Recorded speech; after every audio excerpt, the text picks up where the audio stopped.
Monsoon महाराष्ट्रात दाखल झालेला आहे। तब्बल 12 दिवस आधीच मान्सूनची महाराष्ट्रात एंट्री झाली।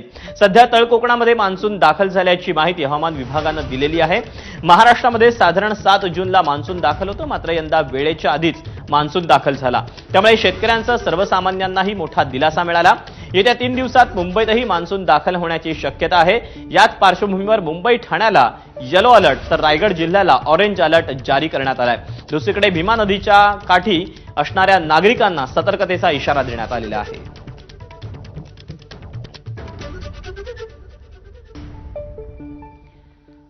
आज पहिल्याच दिवशी राज्यभरात पावसाने दमदार हजेरी लावली। पावसामुळे विविध ठिकाणचे धबधबे प्रवाहित झालेत तर नदी नालेही दुथडी भरून वाहत आहेत। पाहूया।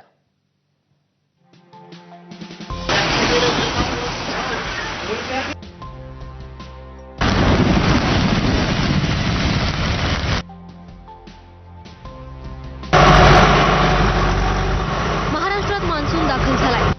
राज्यभरात पावसाने दमदार हजेरी लावली आहे। बीडमधील कपिलधारा धबधबा प्रवाहित झालाय। मे महिन्यामध्ये हा धबधबा प्रवाहित होण्याची ही पहिलीच वेळ आहे। 100 फूट उंचीवरून कोसळणारा धबधबा पाहण्यासाठी पर्यटकांनी गर्दी केली आहे। साताऱ्यातील ठोसेघर धबधबाही प्रवाहित झालाय। रिमझिम बरसणाऱ्या पावसासह परिसरात दाट धुकं पसरलंय। सिंधुदुर्गच्या दोडामार्ग तालुक्यातील प्रसिद्ध असलेला मांगेलीचा धबधबाही प्रवाहित झालाय।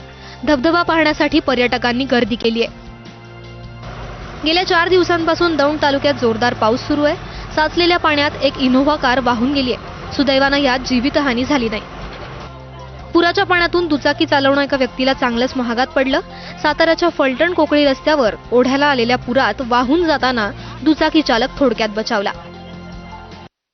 सातारा जिल्ह्याला पुढचे 4 दिवस ऑरेंज अलर्ट देण्यात आलाय। कोयना नदीवरील सर्व बंधारे ओव्हरफ्लो झाले आहेत।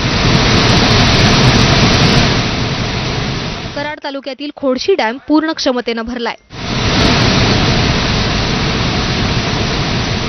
दौंड तालुक्यामुळे पावसातील सगळे छोटे मोठे पूल पाण्याखाली गेलेत।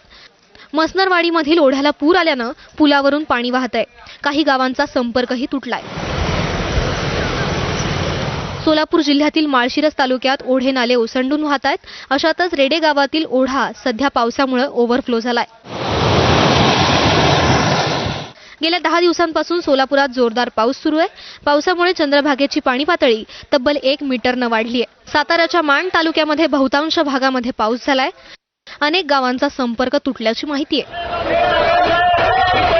नाशिकच्या सिन्नरला वादळी वाऱ्यासह मुसळधार पाऊस झालाय। सिन्नर शहरामध्ये असलेलं बस टर्मिनलचं शेड पावसामुळे कोसळलंय। हिंगोली जिल्ह्यामध्ये गेल्या 10 दिवसांपासून मोठ्या प्रमाणात पाऊस सुरू आहे। पावसामुळे शेतात वाळवण्यासाठी ठेवलेल्या भुईमुगाच्या शेंगा पूर्णपणे भिजल्या आहेत। बीडमध्ये पावसानं थैमान घातलंय, त्यामुळे काढणीला आलेल्या कांद्याच्या पिकाचं मोठं नुकसान झालंय।